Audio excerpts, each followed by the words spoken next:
जय भीम, नमो बुद्धा। दोस्तों, मैं राहुल नागपाल और आप देख रहे हैं राहुल लाइव 85। मैं आपको लेकर के आया हूँ आज खीरी लखीमपुर। जो घर अभी आप देख रहे थे, जो मैंने इस वीडियो में दिखाया आपको, ये उन शख्सियत का घर है। नाम है, मैं आपको मिलवाऊंगा इनसे, जय सिंह साहब, जय सिंह द्राविड़ जी का ये मकान है।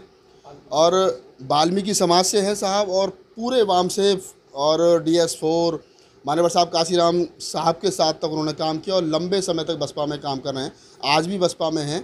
जो लोग ये कहते हैं कि बसपा के नेताओं के पास बहुत ज़्यादा पैसा है, बसपा 5-5 बार 4-4 बार जो है बसपा की सरकार रही है, तो बसपा का हर पदाधिकारी बड़े लग्जरी जीवन जो वो जीता। तो मैं ये दिखाने की कोशिश कर रहा हूँ कि जो साहब काशीराम के समय के जो लोग हैं, जो साहब काशीराम की दीना भाना की जो विचारधारा के लोग हैं, जो फूले अम्बेडकर आंदोलन को समझने वाले लोग हैं, वो आज इस हाल में और इस तरीके से रहते। तो मेरे साथ जय सिंह साहब हैं। सर, जय भीम, नमो बुद्धाय। नमो बुद्धाय। जय भीम सर। सर, थोड़ा सा बताइए अपने बारे में, कैसे राजनीति शुरू की, काशीराम साहब, DS4 वामसेफ में कैसे कैसे एंट्री हुई? सर, ऐसा हुआ जब चूँकि मेरा बहुत अच्छा जीवन चल रहा था और मेरी शॉप भी थी और शोरूम भी था टीवी और VCR VCP का। लेकिन जब मुझे बहुजन मूवमेंट के विषय में जानकारी हुई तो मुझे लगा कि इस पर थोड़ा सा काम करने की ज़रूरत है। और फिर मैंने कुछ लोगों को जोड़ा, साथ में लोग आने जाने लगे शॉप पर, दुकान पे। और उनकी समस्याओं को लेके भी मैंने देखा, कई बार जब बसपा की सरकार बनी माननीय बहन जी की, तो उसमें ये मैंने देखा कि प्रशासनिक अधिकारी बहुत सतर्क रहते थे और तुरंत उन लोगों के काम भी होते थे।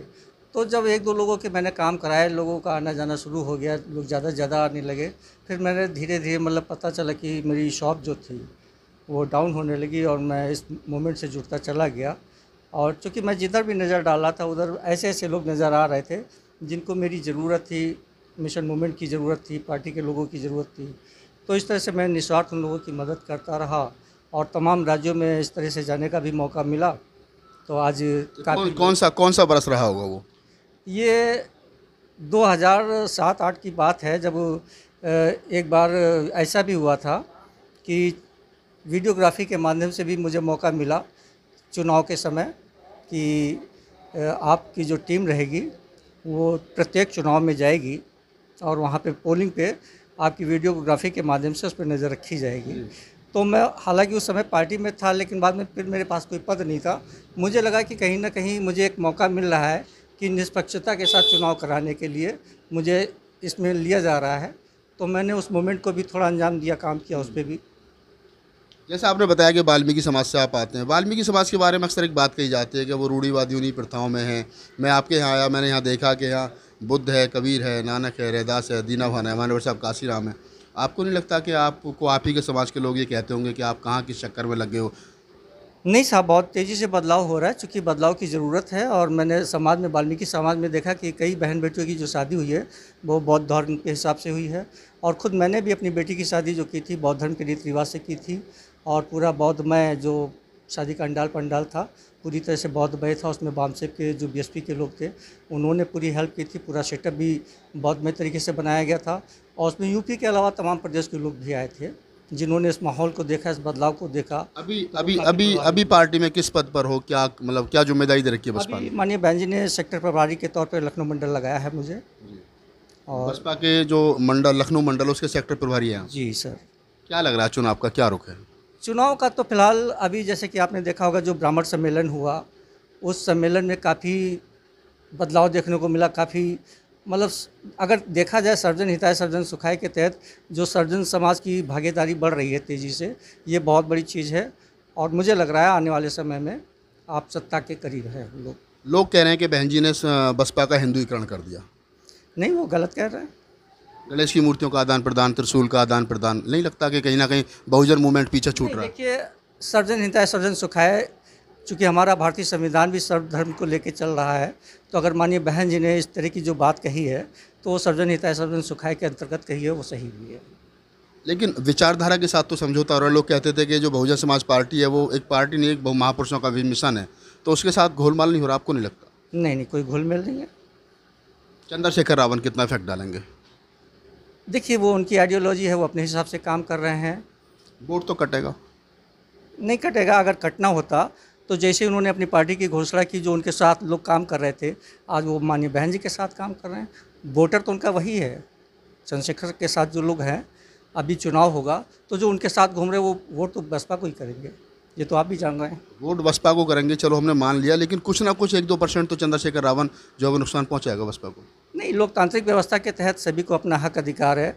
और मुझे बेहद खुशी होती है कि जब माननीय बहन जी से ये सवाल पूछा गया था कि बहन जी ऐसा ऐसा हो रहा है, तो बहन जी ने एक बहुत अच्छे से कहा था कि भारतीय संविधान के मुताबिक हमें सबको आज़ादी है कि कोई भी चुनाव लड़ सकता है, कोई भी अपनी पार्टी बना सकता है, और ये उन्होंने बहुत अच्छा कहा था। 9 अक्टूबर को बसपा लखनऊ में बड़ा सम्मेलन कर रही है काशीराम साहब के परिनिर्वाण दिवस पर, क्या तैयारी है?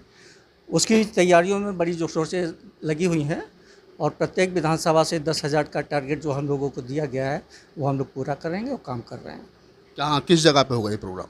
ये जो आपका इको गार्डन है वहाँ। इको गार्डन में ये प्रोग्राम होगा, प्रदेश भर के लोग आएंगे, प्रदेश के बाहर के लोग भी आमंत्रित किए गए?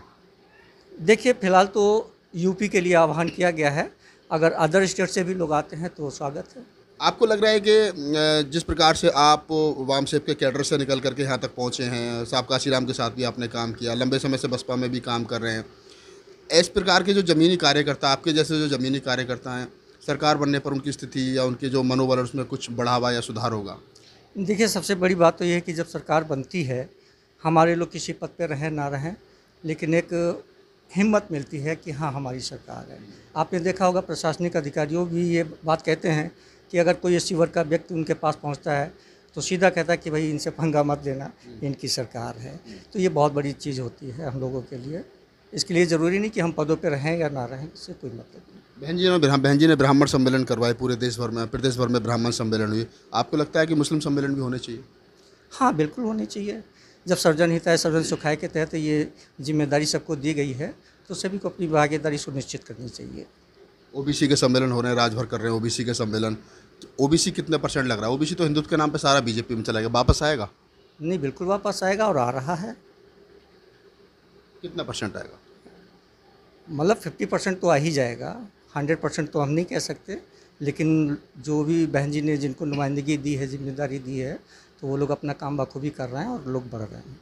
क्या कहना चाहोगे तमाम दर्शकों को, देश भर के लोगों को, प्रदेश भर के लोगों को, क्या कोई संदेश देना चाहोगे?